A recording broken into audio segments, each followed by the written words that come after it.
just try to keep that door closed during this talk. It would help a lot. I'm Julie Krenstad. The Pomona Student Union, who's hosting this event, is a nonpartisan student-run organization dedicated to promoting honest and open discourse on campus. We challenge assumptions and present a multiplicity of perspectives through speeches, discussions, and debates on important topics. The views expressed in this event are not necessarily representative of the PSU or its members. Please visit our website, psu.pomona.edu, for information on the upcoming events and the video of this event. So, this event is called Math is Hard. As Austro-Hungarian mathematician Johann von Neumann once said, if people do not believe mathematics is simple, it is only because they do not realize how complicated life is.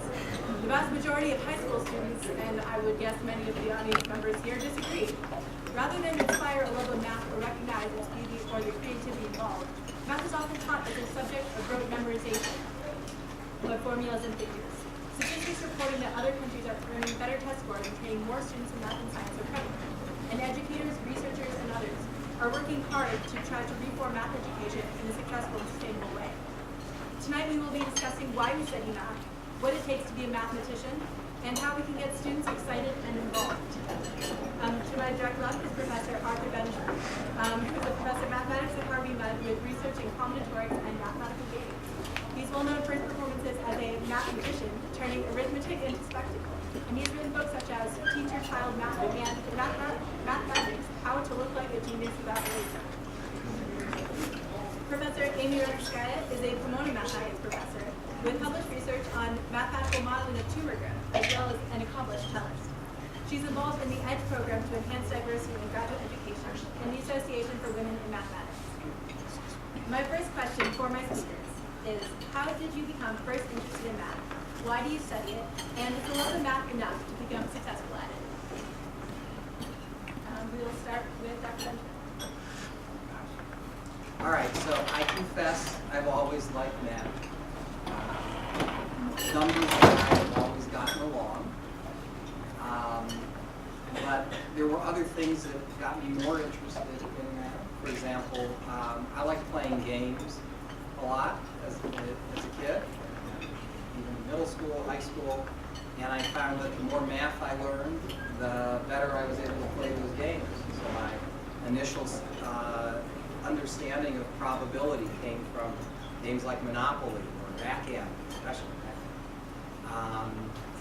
And when I entered college, I wasn't planning to become a mathematician. I looked into what it would take to get into a top MBA program, Masters of Business Administration program, and because that's what I thought I wanted to do. I wanted to make a lot of money, and so I looked at all the guidebooks and say, what does it take to get into a top MBA program? And they said, first of all, whatever you do, don't major in business, because if you major in business, everyone who majors in business thinks they're majoring in getting a job, and they're wrong. And when they find out that they're wrong, they apply to MBA programs. Hopefully, they'll be right that time. You get a job. So if you really want to stand out from the crowd, study something that establishes you as a problem solver. Preferably something technical. If you're good at math, or engineering, or computer science, physics, those things would establish you as a problem solver. So I said, great, because I love math. I didn't think there was anything I could do with a math degree besides teach, and I knew I didn't want to do that. So I said, I don't want to be a teacher. So good, I can study math to my heart's content, and then I can get my MBA and become rich. And so while I was an undergraduate, I was taking courses in probability, statistics, an area of math called operations research, which is the mathematics of doing things efficiently. And I found that to be really kind of cool. In fact, so much so that I saw that there were graduate programs in operations research, which was all about applying math in interesting ways, and would allow you to get the same kind of jobs that you get as an MBA, but the difference is they pay me to go to school instead of the other way around. I said, oh, that's great, and the jobs you get would be more quantitative, which suited me fine. So I said, okay, I'll study operations research. And then when I was studying operations research, I got a taste of teaching. actually as a TA. I would TA probability, statistics, classes like that. And I found that I really loved that. I found that for me, teaching was not working. Teaching was fun. Teaching was performing. I had an interest in, I worked as a professional magician, and I found that all the skills I learned as a magician worked really well as a teacher. And I got a lot of good feedback from my students, my audience. So at that point, it was just a couple more years to say, well, get a degree in mathematical sciences or something, you could then have a job that wouldn't feel like work. So that was my story as to how I became a mathematician, and I've been at Harvey Mudd now, gosh, for the last 20-some years, and I've loved every minute of it. Well, thank you, Art. My trajectory to where I am now is maybe not quite traditional. I started, as a kid, I thought math was entertainment.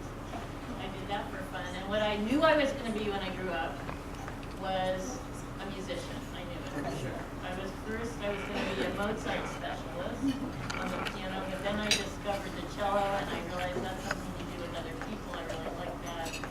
And, but I always liked math, but I never thought, like art, I never thought it was something I'd do as a job. It was just fun. It was puzzles. It was beautiful pictures. It was logic. So after high school, I was a professional cellist for about 10 years, and didn't go to college. I go to college to study music, you just do it. But after 10 years, my life situation changed, and I had a little baby, and it just didn't work with traveling constantly and going from city to city and moving on buses. And so I thought, well, I should do something keeps me home in the evening. Maybe I'll go to college. So that's what I did, and I still didn't think I was going to be a chemist at first. I don't know, major in chemistry. It's just a thing to pass the time till my kid grew up a bit. And when it got to measuring things in a vacuum and all that, I didn't have the patience for that. So I thought I'll do computer science. I like computer music. That kind of ties in. But I didn't relate to the living in the dark for 24 hours. Wasn't my social media. I still love the problem solving. So I don't know. I became a math major. Got my degree. I had one professor there who thought I should go to grad school. So my kid was then about to start kindergarten, and I was okay. Still a little early to get back into traveling, so I'll go to grad school. Went to Stanford, and I think it was a little bit like art. I discovered that I really liked teaching. It's so much more fun to teach math than to teach cello. Oh my goodness. I had this cellist named Abigail who, and that time I go to her house, show up at her house, and she'd open the door, slam it, run out the back, down to the park. I had to chase it. It was not fun. How old was Abby? It was like 19. Yeah. I mean, oddly enough, later she told me she won prizes, but I don't know. But, yeah. But I mean, we could compare the challenges of living math. But I also really liked helping people become who they wanted to be, and helping. I was involved in, even as an undergraduate, in programs that helped students from different groups and women, various things to make their dreams come true. And I thought this is pretty cool and very, very rewarding. And I also discovered as a professor and part of an intellectual community, you can do anything you want. You can combine math and music. I discovered that you can help doctors, but with your mathematics. And so I think that's partly actually why I became a professional mathematician. And also really love doing it. It's just plain old fun. It's still entertaining. So that's my point so far. And I'd like to introduce our third speaker. Lisa Luke is a co-director of Claremont Graduate University's Teacher Education Program. She comes from a background in finance, and her research interests include evaluation metrics for student progress and teacher efficacy, as well as math education. So our first question is, how did you become first interested in math? Why do you, well, you don't I do. Why I do. do you study it? And is the love of math enough to become successful at it? First of all, please forgive me for being late. I was at Prairie. I need to read my emails too quickly. So, very embarrassing. But I almost went home and I thought, well, there's another dining hall over here. I'll just check it out. So I'm glad I made it. But interestingly, this feeds into a later question. But I loved math in high school. And so when I went away to college, I wanted to major in math. And my mother told me that that was a stupid major for a girl. What was I going to do with it anyway? Be a math teacher. And so I should go into accounting. So like a good girl, that's exactly what I did. I went into accounting. Got sidetracked along the way, got married, had a family. So I left college, and when I went back and finished my economics and accounting degree here at Claremont, McKenna, while I was working full-time in the grants accounting office here at CUC. I was always harassing Mary Cochran, who was the director of teacher education at the time, because her grant budgets were always in complete disarray. So she hired me to do her grant budgets, and that's how I got involved in teacher education. I've been there for 20 years. I've gone from grants accounting to assistant director to co-director. When I finished my accounting degree, I did go into accounting for a couple of years, and I enjoyed playing with the mathematics.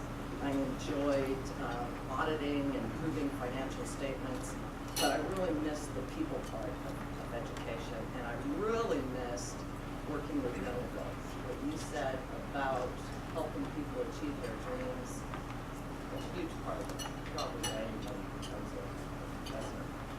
So I came back to education, and I became very interested in math education just because it was a passion of mine, but I always felt very strongly that we weren't teaching math properly, that if we taught it in different ways, which we'll talk about later, I really believe anybody can understand math and come to appreciate it and enjoy it in a variety of different ways. And so I've become very involved in math education, first at the elementary level, doing some research into Learn Unified with elementary teachers, and now we're running a high school program called Harvey Mudd, and I've started a special master's in applied math with a concentration in teaching as part of one of the ways that I want to change how they're teaching at the high school. So, My second question is, many students at the Claremont colleges find math irrelevant to their major.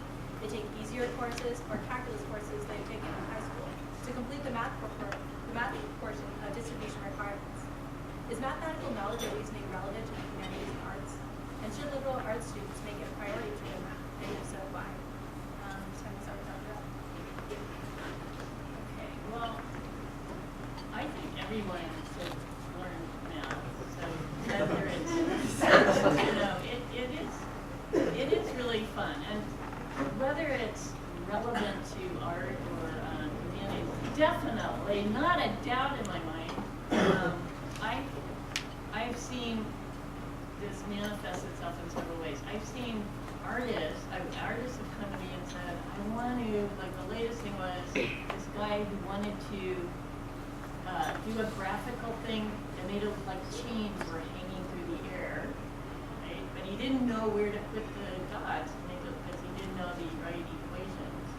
And so mathematics can describe shapes. Shapes and structures that's art, right? What's art? It's shapes in space. What's music? It's structures of sound evolving through time. All of that, the vocabulary we use to describe that is mathematics. So whether it's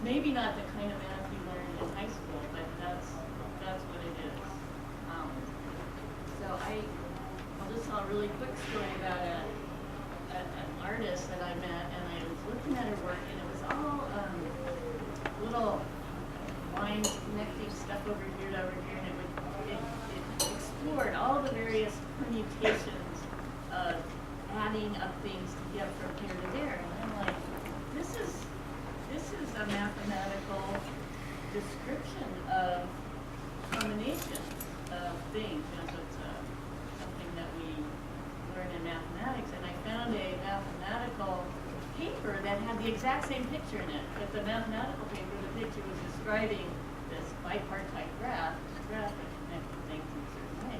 And I asked this one, I said, your painting looks exactly like this particular graph, and it's very mathematical. I hate math. I'm lousy at it, I hate it. And yet she was doing it. And so I think that maybe we don't have the language, some people don't know what it's called, but they love math. It's like, you love eggplant parmigiana, you don't know what's in it. You may hate eggplant, you think it's great.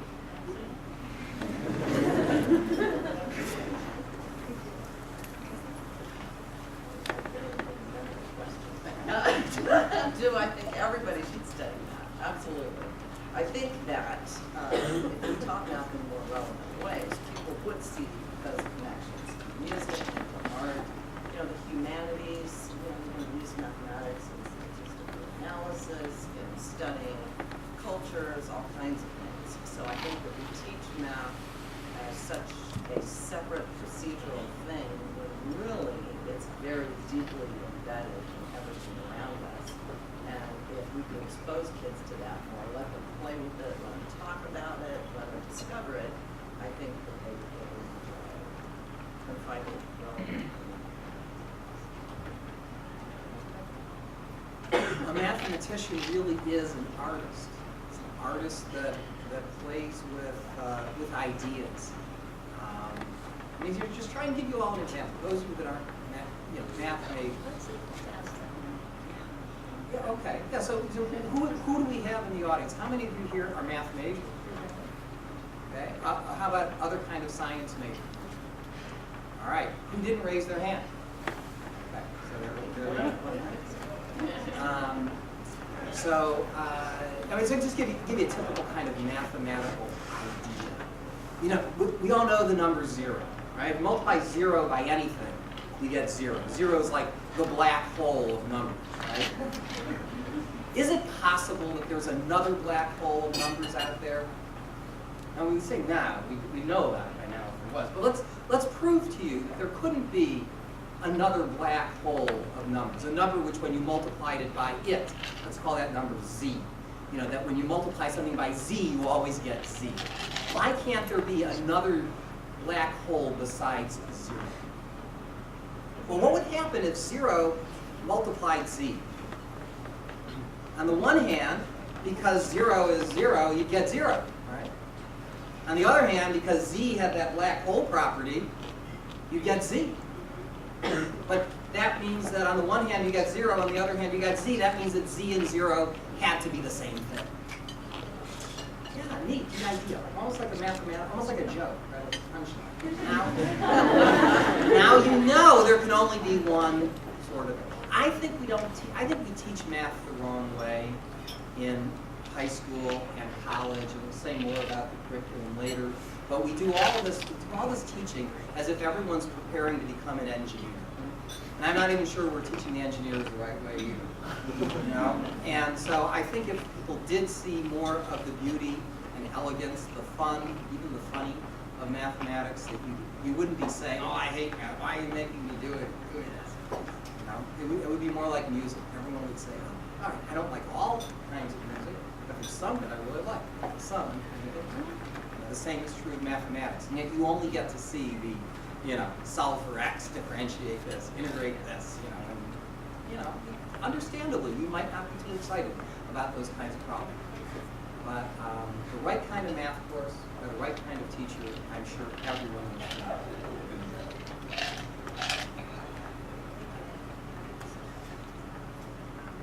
We know the often cited result that American teenagers in 2006 ranked 25th out of 30 countries in mathematics achievement on the Program for International Student Assessment.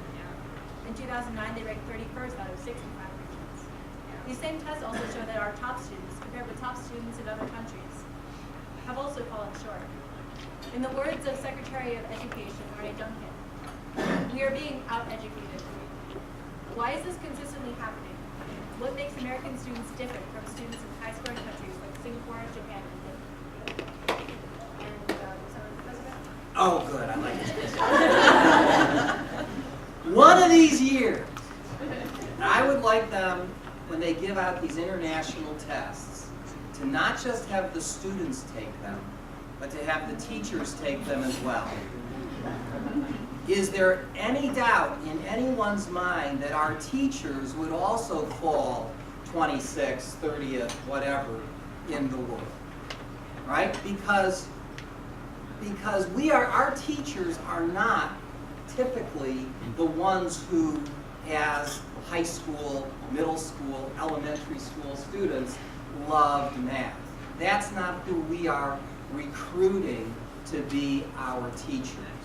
There was a report that came out just 2 years ago by McKinsey and Company that showed that, as measured by incoming SAT scores, I'm going to say this right, 47% of our K through 12 teachers were in the bottom third of their college class, as measured by incoming SAT scores. Okay? Only 20% of our K through 12 teachers were in that top third of their group. You compare us to Finland, Singapore, Korea, Japan, Canada, and you find that 100% of their teachers are coming from the top third. So is it any mystery as to why? Can you expect our students to be more talented and more excited about math than our teachers are? I'll leave it there. Great way for me, actually, because I thought about this a lot, how deep I was going to delve into the issue of teacher quality. First of all, they do teach math differently in these places, a lot less procedurally, a lot more conceptually. They let students play with problems, they talk to each other and plan special problems for their students so they can work on them together. But that's just part of the problem. And back in the 60s, a report came out, the Pullman report, that basically said that students were achieving along socioeconomic lines, and that teacher quality didn't really make much of a difference. Having a good teacher or a bad teacher really made no difference in how much somebody learned. And I don't know if everybody took that to heart and ran with it, but if you look at how, just even in the state of California, we structured our educational system, the really, really smart high school students go to the big colleges, the UCs. The sort of smart students go to the Cal States, and yes, there's economic factors there. But who educates the teachers? The Cal States, not the UCs. And then you look, I think of things like teacher unions, and I think, okay, who has teacher unions? Coal miners, bus drivers, truck drivers, unionized, right. People unionize to protect themselves because maybe they're easily dispensable, can be easily replaced. Doesn't really matter if you have this person or this person. Doctors are not unionized, lawyers are not unionized. And so the professionalization of teachers is a huge problem in this country. Teachers have not been considered professionals. And all of this has been realized and talked about, but it's a long way to being resolved. Our teacher education program at CGU, there are some excellent programs. We work very hard. About 25% of our entering class every year are students from the Claremont colleges. And we work really hard to draw the best students into teacher education to make a difference. We just finished up an NSF grant, educating some of the best math and science graduates at the Claremont colleges with big money to become teachers. We need to change, this is where I was a little worried, is that I don't want to bash teachers because they work really hard and there's a lot of really outstanding and great teachers. But they can't teach what they don't know. And not only did they not enjoy math as a student, especially in the K-6 area, they weren't taught it very well. And then teacher education didn't teach them how to teach math well. I mean, it's a whole problem and the result is obvious. So is this different in math than in other areas? What you said, it sounds sort of general.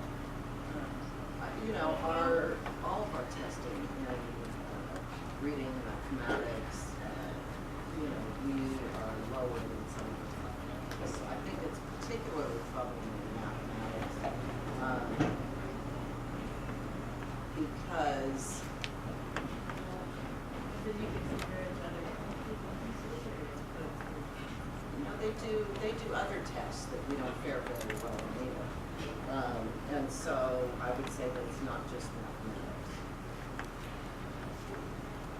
I mean, certainly when you look at things like music and physical education, these aren't academic subjects. But the people who taught you, let's just go to elementary school, people who taught you music, people who taught you gym, they were lifelong music lovers and jocks, right? It wasn't like they asked someone like me to coach basketball. They said, the people who went into it were people who had a love for it. I suspect that though a lot of the people who teach K through 6 would admit that they really were never very good at math, they probably wouldn't admit that they were never very good at reading or interacting with other people, that those were things that they did kind of well. They go into it because they love kids. They love kids, and I think part of that is maybe ties a little bit more with teaching the other subjects. Yeah, so that's kind of, I'm not as well versed in the academic side of teaching as you are, but my sense from living and observing is that this fear, there's a math fear, in fact, some teachers develop at the elementary level and middle school level carry through and pass on to their teachers. So I have this vision of like math missionaries who go out and show how fun everything is. Math is to the, and somehow like with capes maybe or something. But I have to say, I think maybe 40% of students in middle high school don't graduate. I mean, we have some terrible statistics in this country in general. And so we've got a lot of students who are graduating from high school illiterate. So I'm not, but we have big problems in education that are bigger than just mathematics. And that are not just the fault of the teachers. No. So this leads into the question, in what ways should the American education system change if we want students to become globally competitive? I guess I would start. Let me go first. I guess I would start with treating K through 6 mathematics as a specialty subject in the same way that we treat. You don't let anybody teach gym. You don't let anybody teach music. I know oftentimes nobody's teaching music these days with budget cuts, but I mean, we really should look at mathematics as a specialty subject. It really has to be taught well, has to be taught right. And I think a simple switch that we could do that doesn't require changing our whole infrastructure is to just allow those elementary school teachers who are best at and most enjoy teaching mathematics to teach that more often during the day. So instead of having your kids all with one teacher, they don't always with one teacher. They go someplace else for gym. Okay, they go somewhere else for math. And let them be taught by a math teacher. And and those who are most terrified of math, let them teach it not at all, hopefully, so that they're not passing on their phobias to our students. That's the first thing I would do at the low level. At the high level, I would change the curriculum, that it wouldn't be so let's get everyone to calculus base. If there had to be a summit for the pyramid, I would make it statistics, because that's a course that everybody can use in their daily lives, whether you know it or not. You're always evaluating risk, understanding it, trying to synthesize data. Whether you're doing normal distributions or not, you're trying to look at numbers and say, what's going on here? Let the requirement be 4 years of math, not just, so the elite colleges right now are saying, we want you to have calculus. Right? And as long as the elite colleges are saying that, everyone's going to take calculus. The high schools are going to be getting everyone ready for calculus. Just say 4 years of interesting math, and that should be enough. It's as if we're saying it's okay to tell everyone wants you to have 3 or 4 years of language, but to tell everyone they have to be taking Spanish or French or something, I just think that's wrong. We should change it with math so that there's more of an opportunity for people to see different dimensions. Your students who do science and engineering, they're going to get calculus by the end of their first year of college. Okay. Awesome. I would say to make more connections between the disciplines, and how to do that. Well, the teachers have to know what those connections are. So I was talking to a friend of mine who teaches high school, and she said that would be cool, but then the teachers need time to go figure find those things out, and they need support to make that happen. So maybe to make that easier, have master consultants. I like it. I like it. Master consultants who would help make these connections. Maybe make more use of online resources or something. Make connections. Great answer with having some specialists in K-6, and people have tried to do that. We've got a new elementary mathematics specialist credential that has been designed. And I would add to it that even when specialists, everybody has math specialists at these districts and in these schools, and they're still making a lot of mistakes. They're teaching math with tricks rather than really understanding it. Like, you multiply negative times a negative and you get positive. You teach the same thing, bad things, always a good thing. You're wrong. Just something really bizarre. I mean, you could have so many problems with that. But there's a lot of curriculum. But bad that's thing. really poor. Bad I know. Somehow, two wrongs make right. The work that we're doing in Pomona, they have increased their test scores in mathematics from about 40% of their students testing proficient or advanced in mathematics to over 80%. And we're working with all the teachers and teaching them how to look at mathematics like, okay, let's see, what's the word I'm looking for? Really teaching teachers how to think about mathematics instead of just computationally, but more algebraically. And teaching them how to, rather than just talk up at the board and have their students practice problems, they pose a problem. The students talk about the problems. You ask them, well, what is your solution? Well, how did you get this solution? Do you guys ever remember talking about mathematics in elementary schools?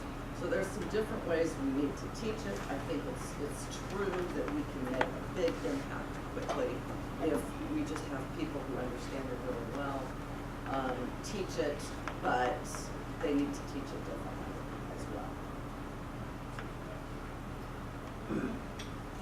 My last question.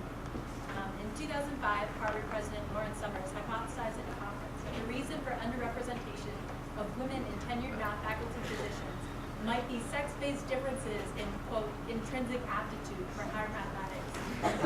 In 2008, the American Mathematical Society published a study that cited Putnam and top IMO scores in Eastern Europe and East Asia to conclude that gender-based differences in extremely high performance in America are most likely cultural and not intrinsic.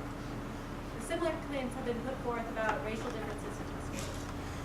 What about our culture that causes this discrepancy between male and female, white and non-white representation And what can we do to change it? Okay, so this, the idea, so, I don't know where to start. I definitely agree that these differences are cultural and not genetic. So, we keep that one.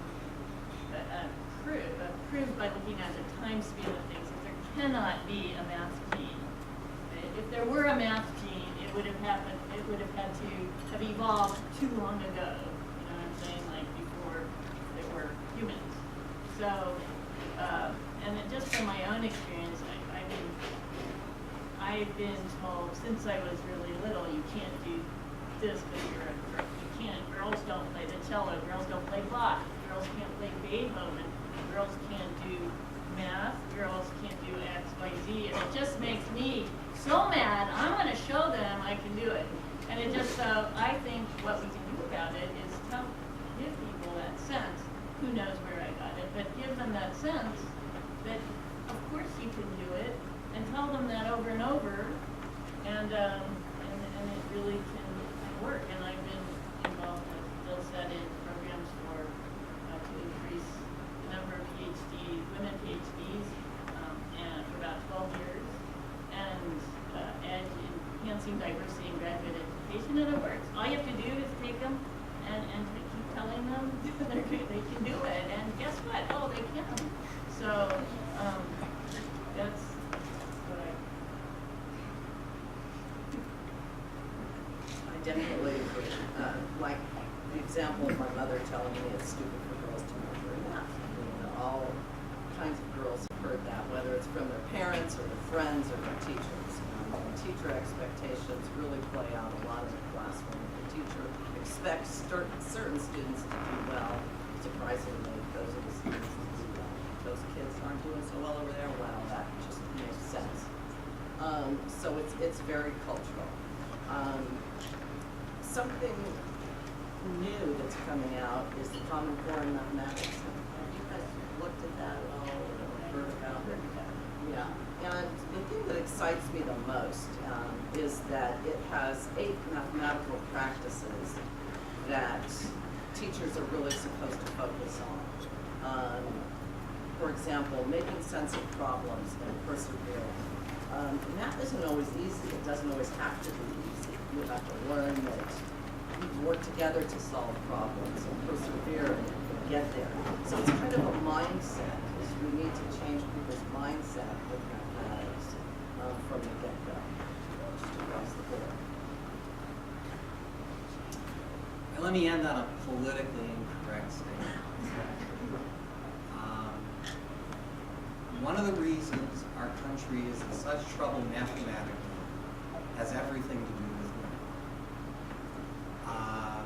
The teachers that I had in elementary school, that we had in elementary school, were on average a lot better mathematically prepared than most of the ones are today, aside from the right. 50 years ago, the only jobs available to talented women essentially were teaching and nursing. Right? We were very smart. There were almost no women going on for degrees in the sciences, medical school, law school, and so on.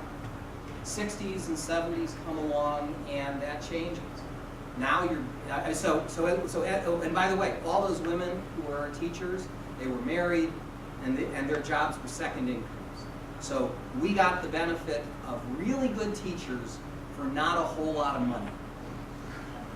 60s and 70s come along, and now your best and brightest women are becoming doctors, lawyers, MBAs, CEOs, and so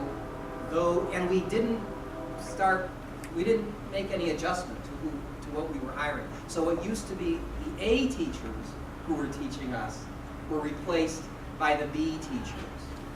And none of the states recognized that and said, uh-oh, if we want to continue to maintain the quality level that we used to have, we're going to have to start paying them more. We're going to have to do something to continue to attract the people, the kinds of people that we used to get. It used to be that starting salary between teachers and lawyers was about $10,000. Now it's like $60,000. Okay, so it's just, so we need to pay the teachers more, and not just money. We need to pay them more respect. Teaching has to become a respected profession in this country, like it is in all those other countries that are dominating. Overall, this is great for women, but the situation, that was part of the reason how we got ourselves into that situation.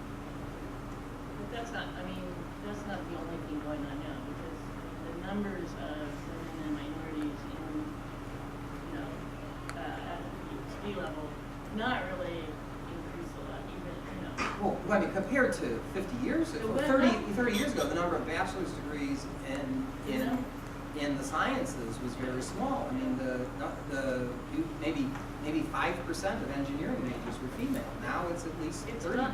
It's gone up, but in the last, I think, 15 years or so, it's plateaued, at least for, you know, 10 years. Well, certainly in PhDs in mathematics, it's been about 30% for the last decade or two. I don't, because I mean, I'm a little offended for the cheats from the teachers. I don't think they're that bad. Like, I mean, maybe you know better, but I'm not saying, I don't want to put all the blame there. I think, I agree with you that we need to respect pay teachers well, respect and pay them well. But I think also we have to have expectations of every single person, that every single person can succeed at all levels, like in here at college as well. And I think we still need to do that.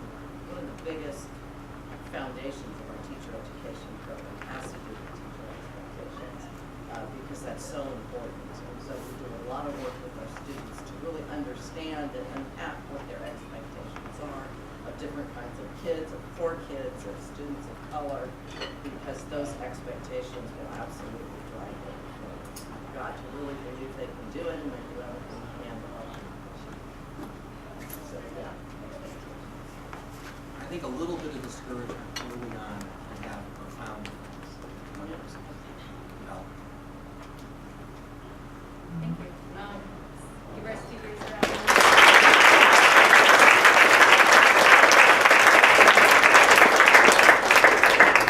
And now I'd like to open it up for audience questions.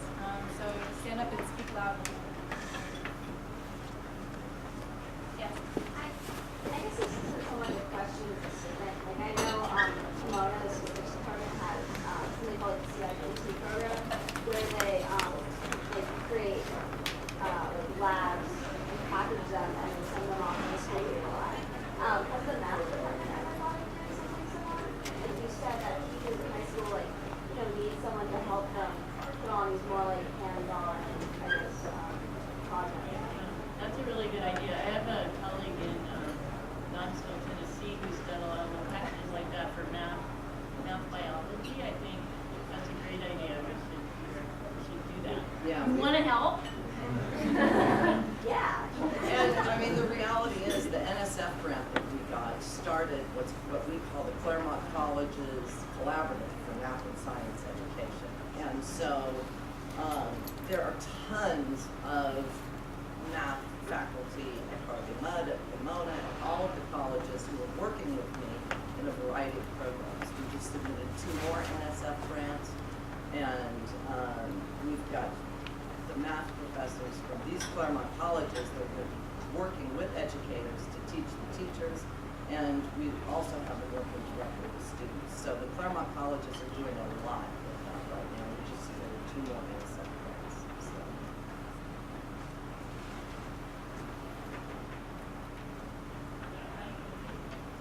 What do you think should be changed about the way that we evaluate teachers and students in math? Because there's been a lot of outcry in recent years about how poorly standardized testing correlates with like actual understanding of materials, and in math, where it's so procedural, standardized testing would seem to be really easy. But if you want to make it, and a good way of evaluating people, but if you want to make math more of a conceptual abstract and creative subject, it's difficult to see how you evaluate students. One thing that's definitely come out of the current testing and assessment craze is first of all, we're going to have conversations, by the way, in 10, 20 years about whatever happened to history, whatever happened to the other social sciences, because all that the schools care about is how students are performing on the math proficiency test and the reading proficiency test. They're just giving short shrift on all the subjects. And what they're doing in math is they're focusing only on those things that they really can measure. So it's becoming even more computationally focused. What's the expression? If you can't measure what you value what you measure. And the other thing that disturbs me and would probably disturb most of the people in this room is that the real focus on these tests is how many of your students are proficient. How many students cross that proficiency line.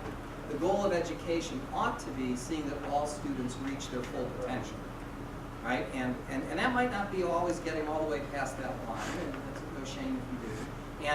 And certainly, especially for our best and brightest students, I mean, I think they're the ones that are falling far shortest of their true potential. Because once they get a little bit past that proficiency line, the school doesn't worry about them anymore. That box has been checked. So I worry a lot about the effects that that's having on our schools. But it's complicated as well because we need accountability in our schools, and so we need to be able to do mass testing, look at that data to see what's happening and where we need help. We much earlier talked about some research that showed a third of our teachers were coming from the bottom quartile of the SAT. 47% falling in the bottom yeah. third. But did you know that it's 3 times as likely that one of those teachers will end up at a poor minority school as opposed to Claremont High School, Upland High School? And so, yes, we've got huge achievement gaps, but the reality is we've got the best teachers going to the most affluent neighborhoods because that's where they want to be, et cetera, et cetera. So you've got And yet the students the who are testing, performing, it unveils a lot of this problem. So people respond poorly to standardized testing and do things they shouldn't do, but we do have issues because we do need accountability. And so it's got to be maybe a more balanced approach. I mean, it's very complex. If it was simple, we would have fixed it. Well, I would just like to add to that. How would you expect one teacher to help everybody in their classroom to reach their potential? Yeah. And how do you measure that? And how do you? There literally just is no time to cater to every student, every student. so the question was, how can one teacher cater to every student's individual needs?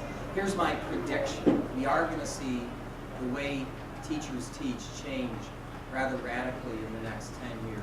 I think we are going to see more high-quality educational software out there so that a typical classroom will look like students at their terminals, whatever, on the palm of their hands for all we know, 10 years. But I mean, at their, working with their computers, learning the material at their own pace, and then you have the teacher and maybe assistants who are helping out people as they run into trouble, going from the proverbial sage on the stage to be the guide on the side. And I think if you have that, then you'll be able to better get people. If people are learning at their own pace, at the right pace, there won't be as many. They'll be making a lot of progress without the teachers directing. So I think we're going to see efficiencies there in the next 10 years. There's a lot of teaching strategies right now that are very much what you're talking about. And the reality is that a really great teacher can do that using these strategies, but it takes a very high level of interactive intelligence to manage an environment like that well. And so great teachers, there are ways to do it right now.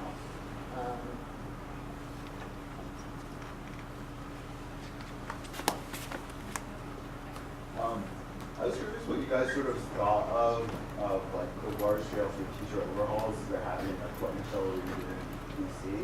Like what do you guys know of that? Do you think that would help math education?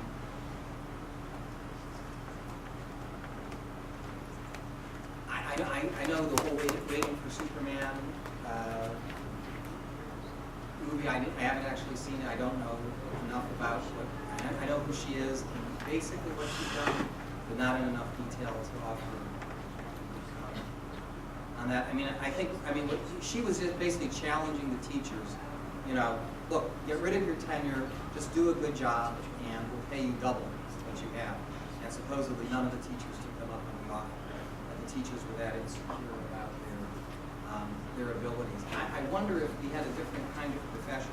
If you were the teachers there, how many of you would have said, well, okay, I feel confident in the job that I'm doing. Again, I think it speaks to that unionization we're talking about with people who feel that what they offer is not valid. Yeah, and the thoughts, yeah.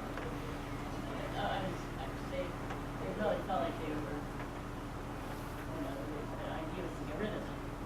And you feel that way, you think, no, not good. But Well, I don't know, yeah. I don't know.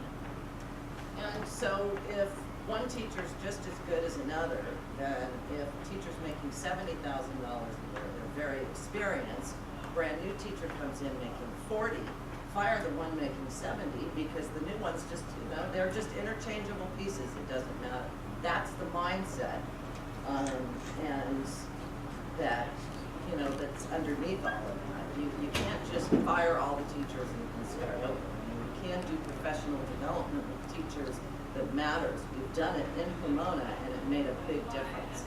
And there are correlations between the teacher learning that we saw and the student learning. So principals need to be able to fire bad teachers. It's a huge problem. Just fire the whole teacher.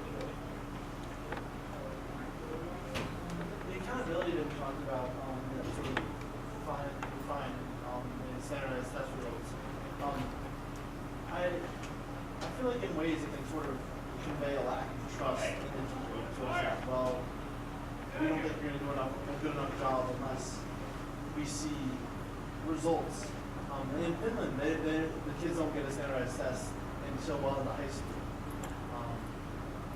And sort of, I feel like you're going to have to convince me a little bit on the standardized test because it seems like something that would drive teachers to feel insecure about their job, want to unionize, and not necessarily be motivated to succeed or teach their own curriculum.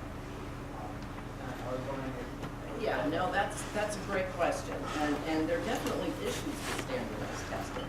But in Finland, they completely turned around their education system. They poured a ton of money into teacher education and into how much they pay their teachers. So they have a whole different quality of teacher now.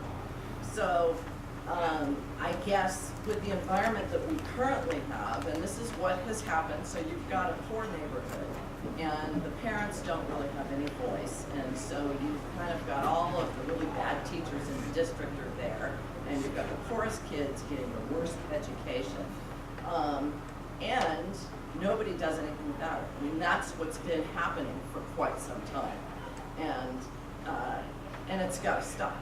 And so my views on standardized testing are that we need to hold ourselves accountable for teaching our students well.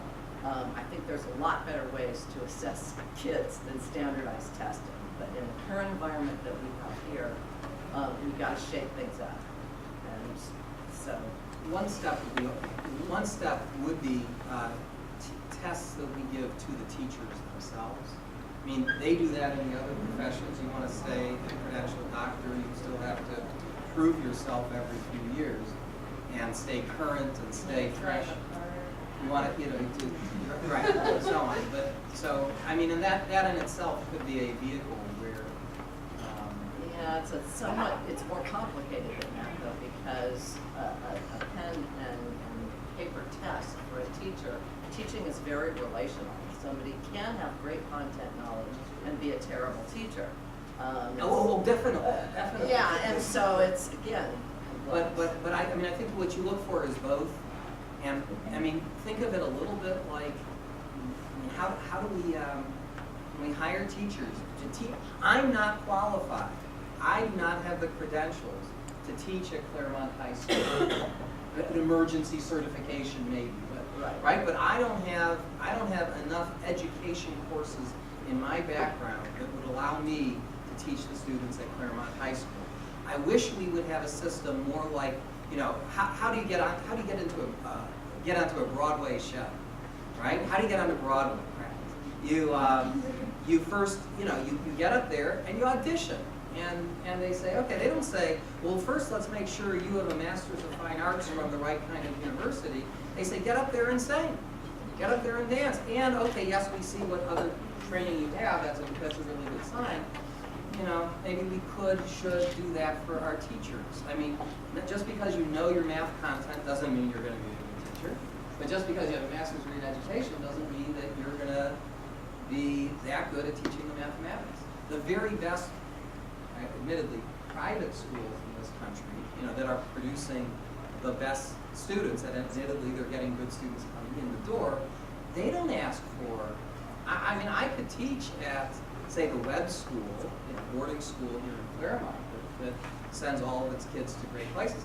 They don't ask for a degree in education. Why should the rest of the country not be willing to take the same standards that the best of the private schools are accepting? You know, if it really made a difference to have that extra credential, why don't we insist on that for, why aren't the private schools, who can afford to, insisting on it? There's a lot of accountability being placed on teacher education programs right now. The accreditation process for ages has been very, again, procedural.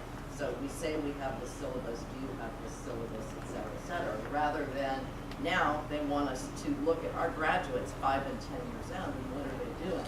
And are they still teaching? And where are they teaching? And how are their students doing? That's performance-based accountability that we're trying to hold teacher education to now. Because absolutely, the range of credentialing programs is so huge that having a credential doesn't do anything. And that's true.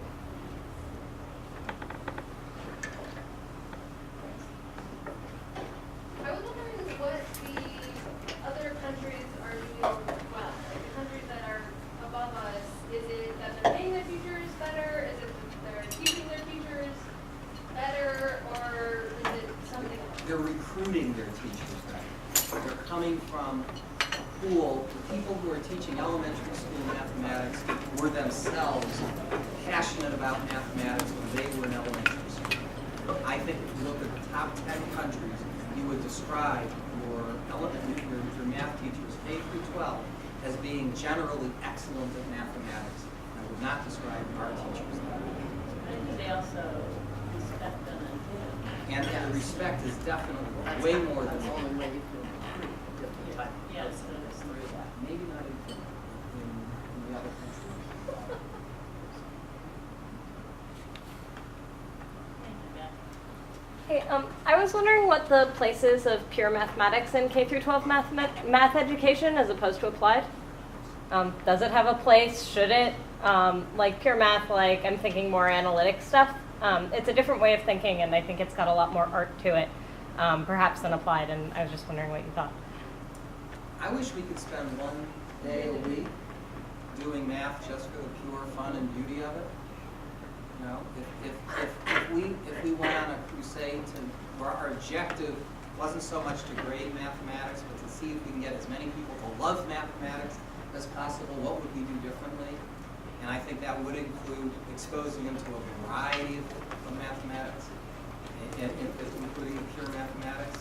I mean, I could go, you know, I could go on and talk to you guys about Fibonacci numbers for half an hour, and I think you'd be good at it, even if you had no interest in mathematics to begin with. And I think making connections doesn't always mean applications. You know, it can mean just as, you know, this mathematical formula or these iterative sequences make these cool, beautiful patterns, or you know, help you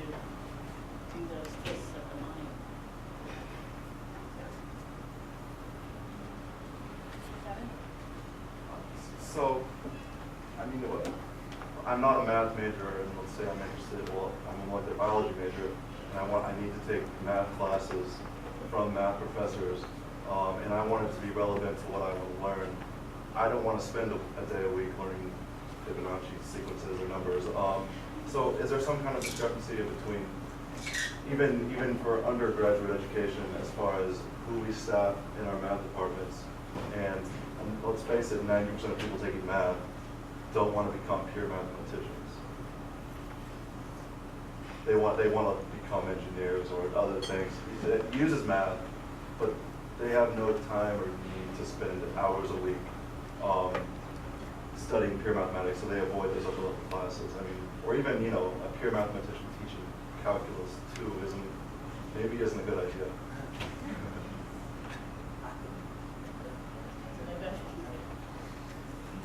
Well, my comment before about Fibonacci numbers, that was like K through 12. That's while people are no. That's when people are still shaping their values and opinions about math. I mean, obviously, when you're taking upper division courses that you're taking with the intention of being relevant to your discipline. You take a course in, say, biostatistics, right? No, we're not going to talk about Fibonacci numbers in the biostatistics course. We'll still try and make the course as fun and interesting as possible and use relevant examples. I think what students respond to in general in any math class is relevance and elegance. Either something that they see that and they go, wow, I can see how we can really use this, or, oh, that's really cool and I understand this. People don't hate proofs. I know some of you think you do. People don't hate proofs. What people hate is having their time wasted. Good point. Right? It's not, Yes. If a professor can convince you in 5 minutes why this theorem is true, and then he said, yes, darn it, now I know it's true, you're happy for that. They're going to spend 50 minutes going over a proof, and they lost you after 5 minutes, then of course you're going to hate it. It's just wasting your time. And even somebody that's trained as a pure mathematician should still be able to understand what their audience wants from the class. You can give me a very pure audience, I can go pure. A very applied audience, I can go applied. A musician, Yeah. a musician. But I think also it's up to the students to take the essence of what they're hearing and put some effort into saying, how does this relate to my biology or chemistry or whatever? Because there are lots of possible connections out there, but I think that somehow we have to get across to the students that how to look for those connections, because the person in the math classroom can't possibly know everything about whatever one's doing. The balance.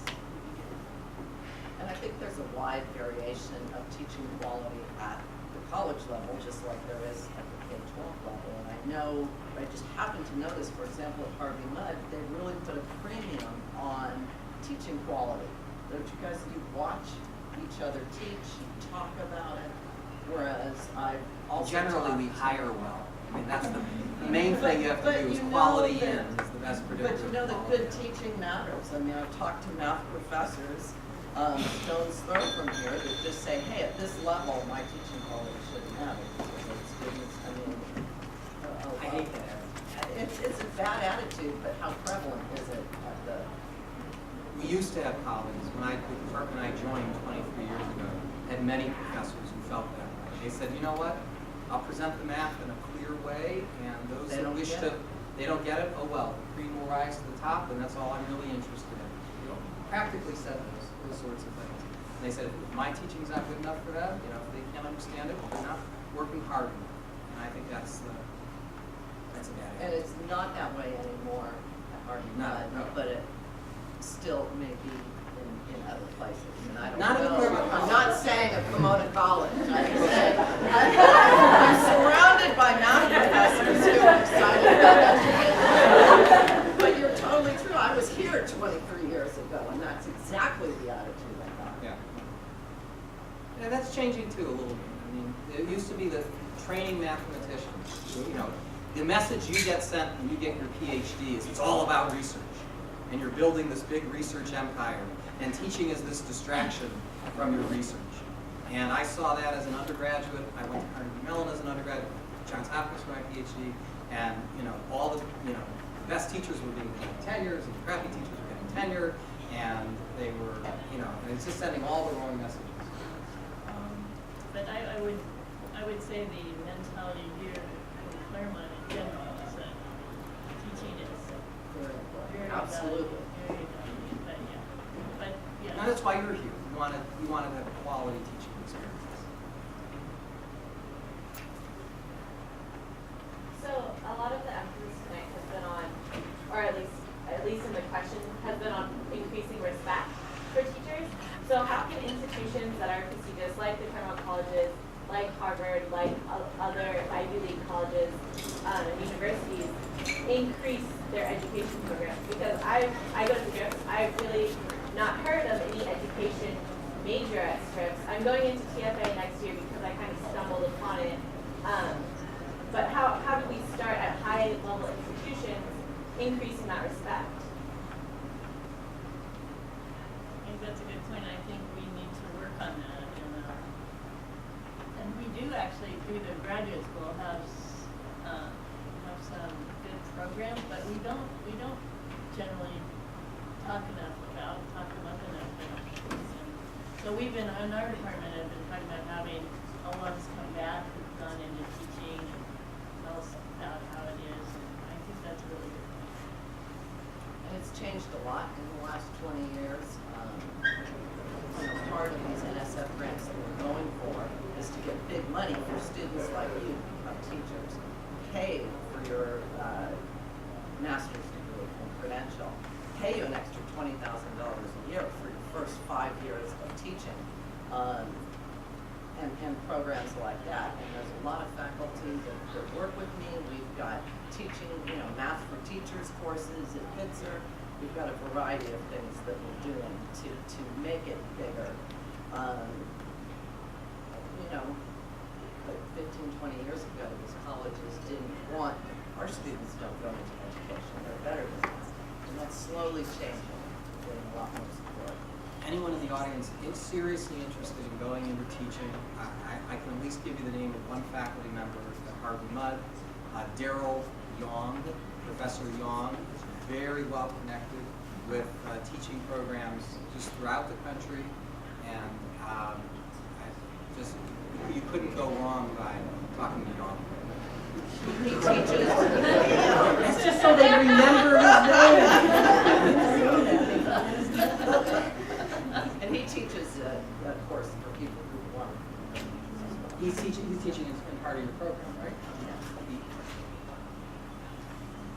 Dan? So we've been talking a lot about kind of what would be good ways of reforming kind of education, but I was wondering why that doesn't happen. Like, what are the political reasons? Is it just the teachers' unions, or is it more systematic? Like, what are the reasons behind this? It's very complicated. From the publishers who make all the money off of the curriculum, to the political structures surrounding, credentialing bodies, to higher education. I mean, it's so complicated, it's so intertwined. I think very few people, I had no idea until I was a professor, how much textbook publishers influence state policies on curriculum and education. You don't think about it. What? Holt, is influencing, but who has a monetary interest in our policies? Why do you think there's never been a assessment on textbooks? What could be easier than that? A simple experiment. We could all design it. Well, which of these textbooks is doing better? We're testing teachers. That's hard. Testing textbooks. You could have them in the same school. A textbook here, a different textbook there. Randomized experiment. They don't do that because, oh my gosh, what if our textbook is shown to be inferior? What if a textbook that a recent Pomona College student wrote turned out to be superior to the textbook, the tried and true textbook that's been out there for so many years? That would be horrible. We can't let that happen. How do we prevent that from happening? I know, we're going to add all these standards that all textbooks have to satisfy in order to be even considered to be adopted by a public school. Okay, you got to show, and you need to have like educational experts who write these introductions to the book that prove why this book is going to meet all these objectives. Do they really have any effect? Probably not, but they keep the little people out of the arena. I think we pressed a button here. But I digress. Not that kind of book. But I was partly discouraged because of that. I know there's faculty in Pomona, Zemper, who spent some time, went to a conference, looked at textbooks, very shocked at some of the stuff she saw, and I don't remember exactly what she was doing. I mean, that's a huge thing. The politics of $3 Money, politics. We just need a huge grassroots swelling up. You know the last time there was a passionate groundswelling for improving our education, but everybody on this panel will say, what historical event? Sputnik. Yeah, there's a Russian satellite, mooning us as 50 years ago, saying, we're beating you, and our government took it very seriously, and there were more. We poured so much money into educating more scientists, mathematicians, engineers, and we haven't had that kind of threat, even though we've. They're feeling it. All right, thank you everybody for coming.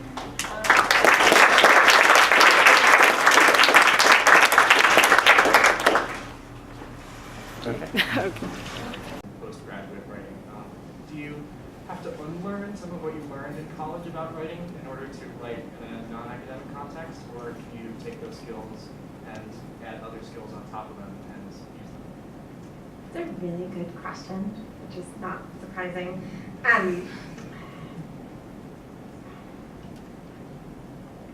Of course, asking someone who is in academia about what it is for people to move outside of academia is challenging. I spent some time in the real world, but I do think that all the things that you point out, right, like sort of the argument that is engaging and interesting, the form that you put it in, the way that you sort of contain it, it worked for me when I was working in the real world. I would also say too, that the friends that I've had and Pomona grads who have gone into non-academic fields, I think mostly say that they, they take, bits and pieces of the strategies that they learn for writing, depending on the nature of their job, right? So if they're going to be a foreign service officer and they're going to be writing a memo, they're going to be learning, it's going to be a different form for them, and so they're going to have to learn how to figure out how to do that, and then they'll bring in the pieces of writing that they were,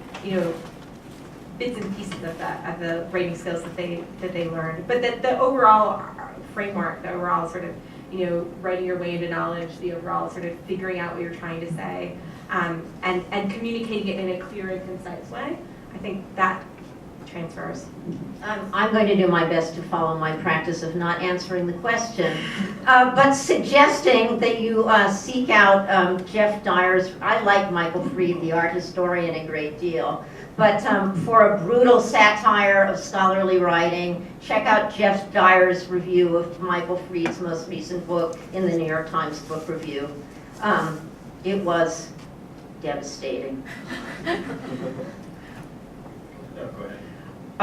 I think that what a statement that you made in your question is indicative of the mindset shift that's required. And you said learning how to write for what your professor's like, and that's not learning how to write, that's learning how to get good grades.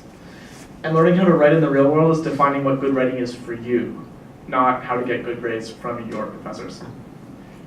I just want to tag what I was going to tag a second ago, which is MG mentioned Jeff Dyer, and I was going to say that he's a good model in general, and one of his books, which is one of my favorite books about writing and not writing, a book about a sort of hilarious and very true book about procrastination and writer's block, and and kind of how your aim as a writer can actually obstruct what you ultimately end up doing. There's a wonderful book of his called Out of Sheer Rage, which is sort of about he had it in mind that he was going to write this book about D.H. Lawrence, and it just turns into this absolutely insane, really hilarious, kind of very English book about his utter failure to do it. He's kind of hauling himself from Santa Fe to Italy thinking, well, when I get there, I'll finally be able to start the book, and he ends up writing about everything else. And on the one hand, it's this kind of great comic performance, and on the other hand, it's as a friend of mine described it, a book about why not to commit suicide, which is handy. So after that review, Michael Fried will probably be searching for reasons not to commit suicide. I would say too, actually just sort of thinking about your audience and just sort of like taking what you've learned about writing for whatever your audience is in college, like you just transfer that. That's a skill and a strategy that you can move into other things in the world depending on who you're writing for, right? Like if you're thinking about what that audience, your professor, is demanding, then that's one thing, and then you can, when you're thinking about other audiences, you can sort of think about it in new ways, right? Please join me once more in welcoming